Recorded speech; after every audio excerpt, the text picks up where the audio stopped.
Hello and welcome to this episode of PsychMedia. Now, today we're going to be doing something just a little bit different. I'm going to be recreating a lecture that I gave at ConBravo this past July about the psychology of geekdom. This won't be a complete recreation as that panel lasted an hour, so consider this the highlights and best bits. I hope you enjoy it, and I wanted to thank ConBravo for having me as a panelist. This presentation was mostly visual, so I'm going to have these visuals up and do the lecture in voiceover. Now, if you're a longtime viewer of the show, a few of the points will be familiar, but there's also some great new stuff, including topics for some future episodes. So let's start with some basic assumptions. As with everything, these are just some interpretations of theory, and we don't make causal statements. Those are two of the best things about the social sciences, because oftentimes there's no 100% definitive answer or solution. Also, we all have vastly different lived experiences that color our outlook on life, and that's perfectly fine. The morality of gaming has been in the news a lot lately. When presented with a moral choice, do you decide as you would in real life, or pick another option? Role-playing games encourage character-based decisions, but sometimes a player just wants to investigate the outcome of all options. So how does the social sciences study something like this? Players are reported feeling guilty for immoral decisions, but not in ways that hinder game enjoyment. Bandura's theory of moral disengagement is often cited as a factor in our gaming decisions, as we'll see on the next slide, but I wanted to draw your attention to how we filter these themes through the lens of culture. All these good and evil images have pictured evil on the left side and good on the right, in keeping with Western Christian conceptualizations of these concepts. So I picked a neat study to demonstrate how psychology studies something like moral choice in gaming. Shaper 2012 took 83 participants and randomly allocated them to 3 games with moral choices. 2 were Fallout 3 DLC, and the other was the No Russians mission from Call of Duty Modern Warfare 2. 49.5% of the sample reported feeling morally activated in their choice, and 50.5% felt moral disengagement, described by 4 different modes. Responsibility displacement, hey, I was just doing what I was told. Responsibility diffusion, I wasn't sure what I was supposed to do. It's just a game. And blame attribution, hey, it wasn't my fault. The moral state of the participant correlated with their choice. More of the morally activated group chose the good choice, while more of the morally disengaged group chose the bad choice. However, their choices did not impact on their overall enjoyment of the game. This is just one study though, and I really encourage you to read the whole paper if you're interested, as it used a really cool methodology. Okay, real talk. I had far too much fun making these 2 memes. So let's talk about implicit communication, where you understand exactly what I'm communicating without me having to say it. Implicit communication ties into the evolution of written language and how our brains adapted to symbolism in both practice and cognition. Being able to communicate instantly is beneficial to survival. If I yell, "Tiger!" you're warned of danger. But what if I drew a symbol of a tiger near its lair, so you're warned even when I'm not around? The spoken word became symbols, simple at first, but then complex enough to express concepts in the non-literal. This microevolution varies by group, so my tribe might have a local understanding about one symbol completely different from the next tribe over. Again, I don't have to tell you what that picture of the dress means. Because of our shared local culture, the internet, you innately understand. Memes not only communicate a message, they use both culture and lived experience as context. This meme is multi-layered. Drake is a musician, but here he is also, via shots from his video, any computer with a USB port. Here's the lived experience of anyone who's ever tried multiple times to correctly insert a USB stick into a port. Someone without those cultural context would be very confused by this image and need it explained. I'd be remiss not to mention the Star Trek Next Generation episode Darmok, featuring an alien race that communicates entirely in allegory from their own cultural context. Now this isn't a new concept. Compare it to Newspeak from 1984 or the Asian language from Gene Wolfe's Book of the New Sun series. Secondary comprehension is also possible, as with this image. The only required knowledge here is recognizing the Wendy's logo. Being a Simpsons fan isn't necessary, only having been exposed to the Steam Hams clip. Though a more detailed knowledge of Superintendent Chalmers, Principal Skinner, and their relationship does add a bit of depth.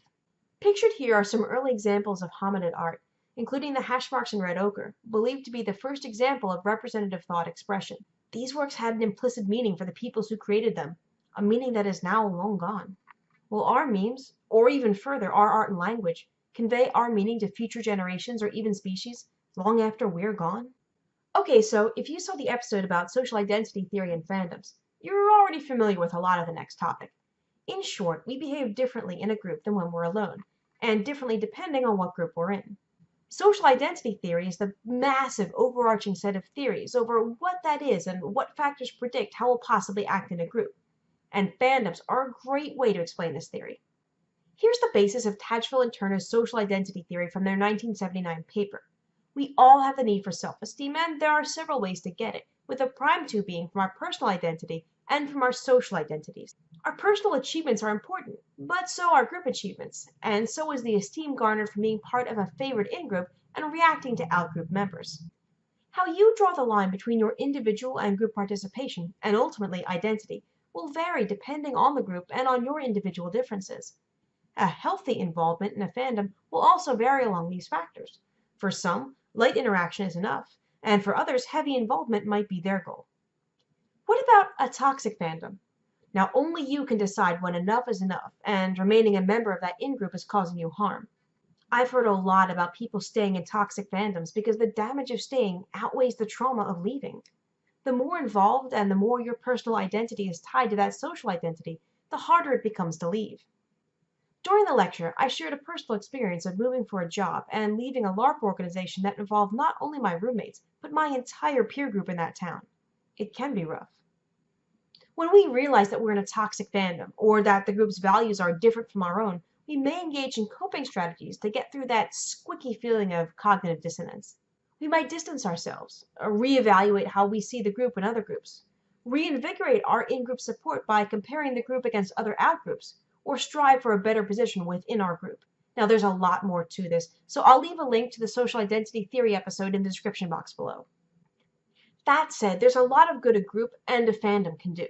Cosplay is certainly a major example, and every con I attend, I'm just staggered by the sheer amount of effort and care that goes into even the simplest cosplay.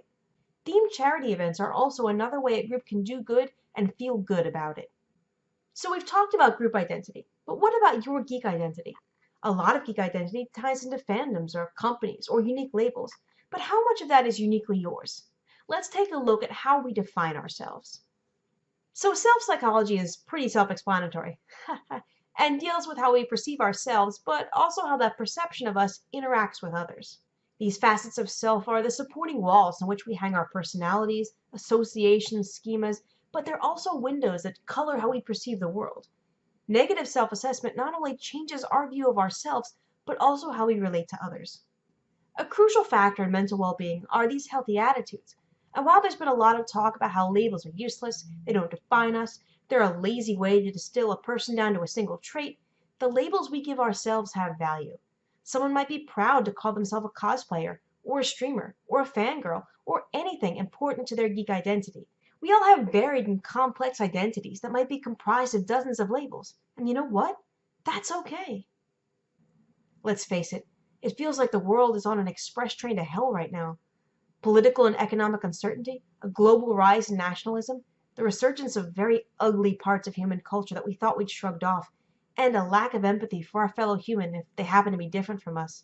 A lot of people are feeling the pressure and finding it hard to get by, but our interests and passions, our geek identities can be the calm in the storm. By focusing on what we can do and taking self-efficacy from that, it helps the bad stuff seem manageable, even the bad stuff that we can't change. I concluded with this slide, but then did ask the audience not to actually lick themselves. That's where ConCrud comes from, after all. Be you. Be amazing. Your geek identity is yours, and you are amazing. If anything comes from my show, from my lectures, I'd hope that it's the idea that we're all part of the human story, influenced by every environment that came before us and each one that we create. We are the amazing adaptive animal, and our psychology, our geek psychology, is fascinating. That was a severely condensed version of the lecture from ConBravo, and next time I'm going to make sure that I can secure a camera person. As my research progresses, and hopefully if this show gains more support, I'll be able to speak at more conventions. So that's been this episode of PsychMedia. Please like and subscribe if you feel moved to do so, and if you did want to support myself for the show, there's a link to my Patreon in the description box below. Bye now! Thank you to the following patrons, with an especial thank you to Gomer, Nate Watson, and Ed Palnick.